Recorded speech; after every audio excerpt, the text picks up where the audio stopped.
Assalamualaikum warahmatullahi wabarakatuh. Alhamdulillahirabbil alamin.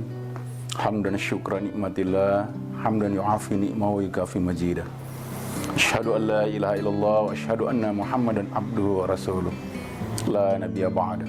Ma'asyiral muslimin yang dirahmati oleh Allah Subhanahu wa taala, di tengah kita menjalankan aktivitas ibadah puasa Ramadan tahun ini, mari sama-sama kita bersyukur kepada Allah Subhanahu wa taala atas segala limpah nikmat yang diberikan kepada kita semua, sehingga kita bisa menunaikan rangkaian kegiatan ibadah Ramadan yang tidak hanya melaksanakan puasa saja, tapi segala amalia Ramadan yang Allah janjikan untuk dilipat gandakan amal kebaikannya, kita bisa laksanakan dengan secara sempurna. Mudah-mudahan semua rangkaian ibadah ini akan beroleh ridho dari Allah Subhanahu wa taala dan akan menjadi asbab bagi kita untuk mendapat surganya Allah di yaumil akhir nanti. Penting bagi kita semua bahwa di dalam bulan Ramadan ini ada amal-amal yang paling dimuliakan oleh Allah Subhanahu wa taala. Di samping berpuasa, membaca Al-Qur'an, meningkatkan ibadah sholat, ada satu ibadah yang tidak boleh kita lupakan adalah menunaikan ibadah umrah di bulan Ramadan. Terlebih lagi jika ibadah umrah itu kita khususkan kepada kedua orang tua kita, ibu kita atau ayah kita, entah mereka masih ada maupun yang telah tiada. Karena begitu kita lahir, mereka sambut kita dengan pakaian gurita. Begitu kita menginjak remaja, mereka sediakan pakaian sekolah dan pakaian kebesaran kita. Begitu kita dewasa, disediakan pakaian pengantin kepada kita. Cukuplah bagi seorang anak sebelum kain kafan melekat pada tubuh mereka, niatkan untuk bisa pakaikan pakaian ihram kepada mereka dalam melaksanakan ibadah umrah atau ibadah haji. Karena jika seorang anak kemudian bisa mengumrahkan orang tuanya, betapa mulia dia di hadapan Allah Subhanahu wa taala.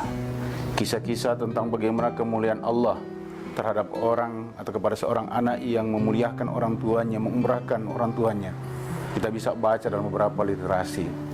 Di antaranya Sulaiman Al-Farisi.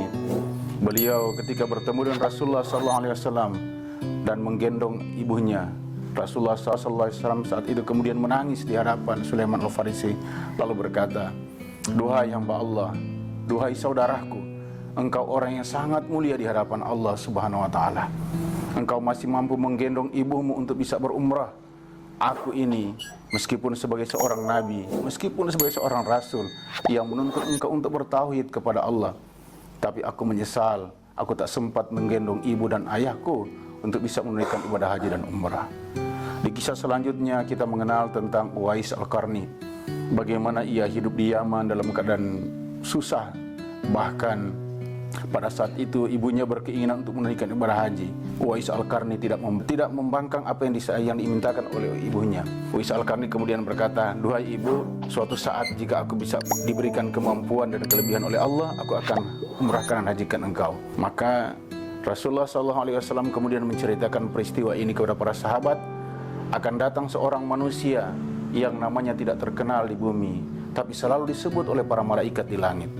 Siapakah itu?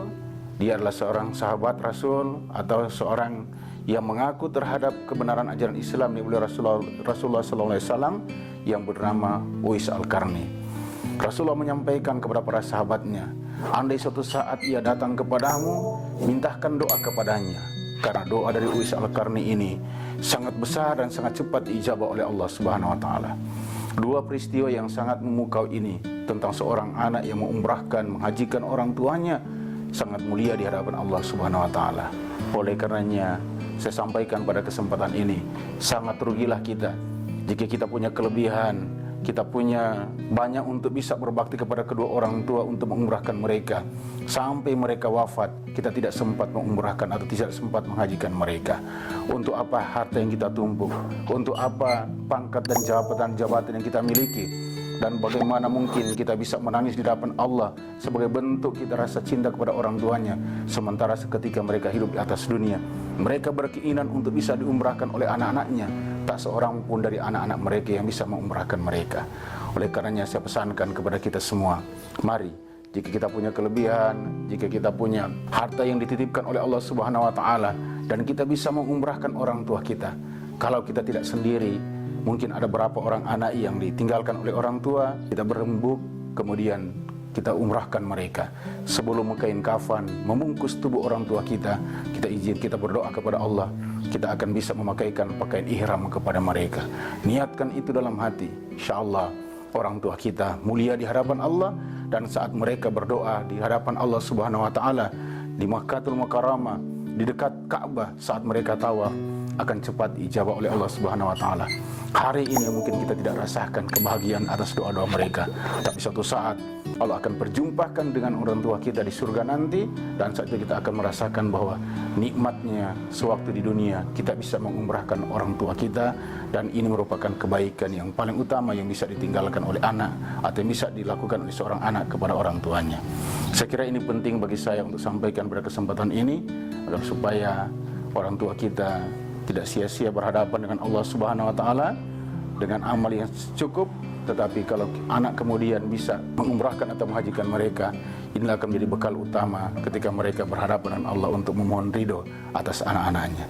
Demikian, billahi fi sabilillah fastabiqul khairat. Assalamualaikum warahmatullahi wabarakatuh.